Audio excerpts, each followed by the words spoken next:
Great. And you want me to do what again? Say and spell your name, and then tell me where you're from. Okay. Patrick Andrews, Patrick Andrews, and I'm from Amarillo, Texas.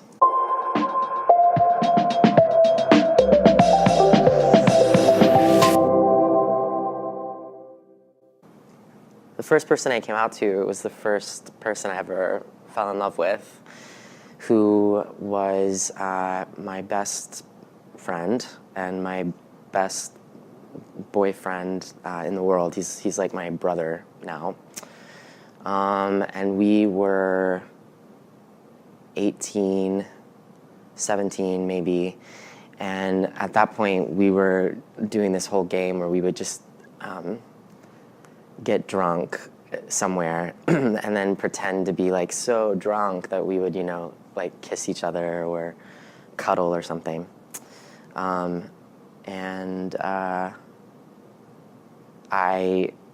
threw him down in my bedroom one night and was like, I'm not drunk. He's like, neither am I. And so that was sort of the soft way of coming out. But I think the next night I was staying at his place. I used to sneak out of my house and borrow my mom's car and go and sneak into his house just to sleep next to him. And I think the next night I was like, I think I'm gay. And he said, yeah, me too. And he said, I hope tomorrow you walk a little taller. And I'll never forget that. His name was TJ Chernick. He's such a dreamboat.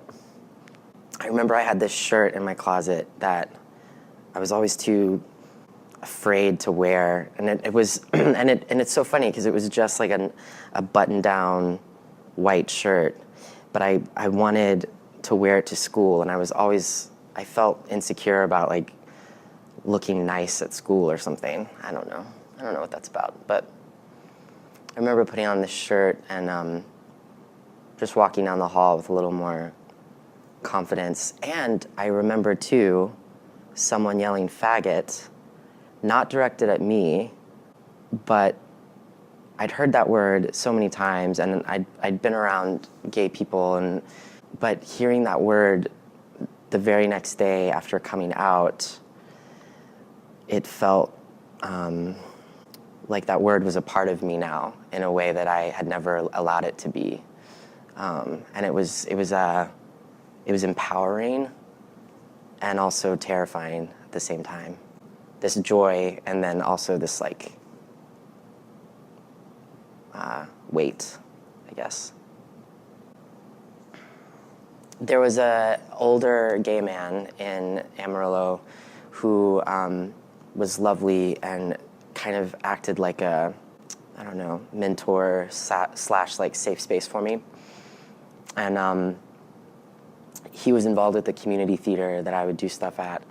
I think I was over at his place and I told him I was gay, and it was an exciting moment. And he actually threw me and TJ a coming out party in his backyard and invited all these people under the guise of like, I don't know, some like summer festive thing, but like there was rainbow shit everywhere. And everyone knew we were just these like baby faggots, but no one said anything and they just let us be like all joyful. But I came out to him next. And then after that, it was just like a, you know, slow progression of coming out to people. My parents are very loving, very supportive, always raised me to be good and think of other people, and never really raised me with like any strict religious stuff. They just wanted me to be spiritual and think about things larger than myself. And they were the people that were doing, you know, HIV educational workshops in our small towns. And my dad, as a theologian, has always been on the board of the local Planned Parenthood, and you know, they were driving HIV positive people in the community to the hospital when no one else would. And I mean, so that's like, those are the people that made me. And yet coming out to them was horrible, you know? Coming out to my dad was horrible. And I was really angry about it for a long time because he was very angry, and it made me be very mean to him. And there was just so much just unnecessary grossness. And but it was this other man who I told you about who said to me, you have to remember that you've been making sense of this for, at that moment in my life, it was like 17 or 18 years, and they are just processing this. It's been like a few minutes, you know, so meet them with generosity just as much as you're asking them to meet you. And that was hard, you know, to claim that when you are finally like owning something of yourself, and you have to be the generous one, you know, like that was a hard concept for me to take in. But after a while, my dad and I cooled off, and he said to me, I've had years to prep your sister with how shitty men are, and I am, you know, I've lost time in preparing you for the shittiness of men. So I understood that a little bit, and I think it was just a lot of fear, you know. I think he just, as a lot of people struggle with, you know, they don't want to see you be victimized or hurt. But it's just about changing that narrative, you know. I love being queer. I love exploring otherness. I love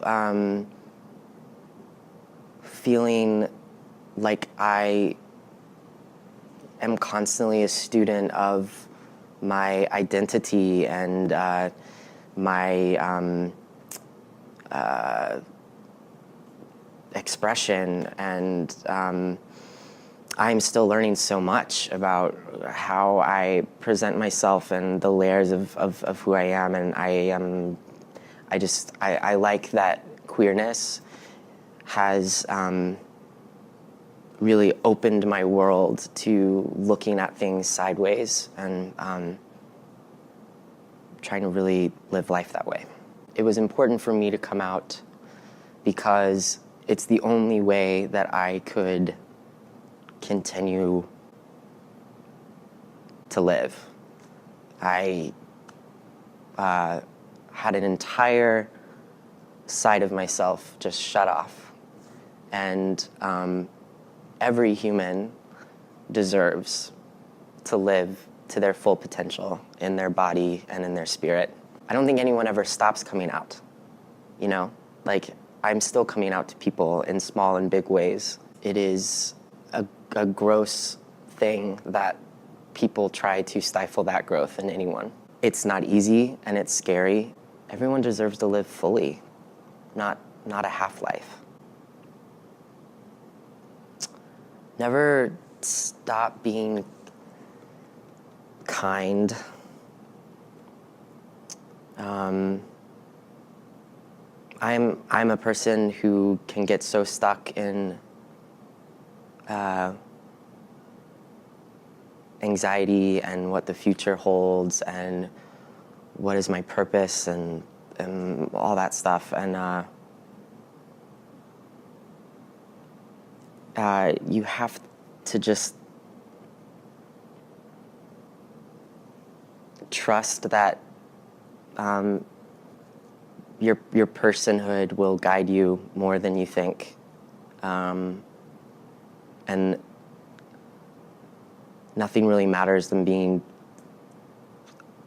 genuinely on the path to finding who you are. That's going to guide you more than anything, and no one can ever really put you in a box. It's just the boxes we put ourselves in our brains, and it's easy to get so caught up in the armor that we put on to protect ourselves with our queerness, but our queerness is our power and our magic, and it's like the fairy dust in the air that just makes the world actually like pulsate and shimmer, and that should never, your queerness should never become the thing that hardens you and makes you mean. Your power is in like being full of grace and like kindness, even if you're being met with like such bullshit. I have been really surprised over the years. I've underestimated people in them accepting me.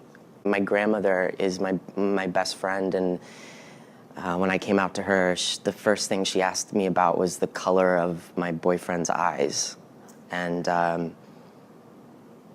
I've been educated, like, humans are fascinating. We are fascinating creatures, and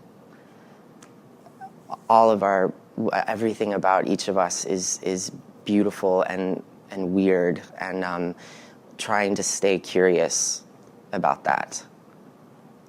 Staying curious about humans and letting people surprise you, even when humanity can be such a shit show sometimes. But like just staying really curious about the possibilities of what we can be. We get to be, and we sort of have to be, leaders in that curiosity as queers.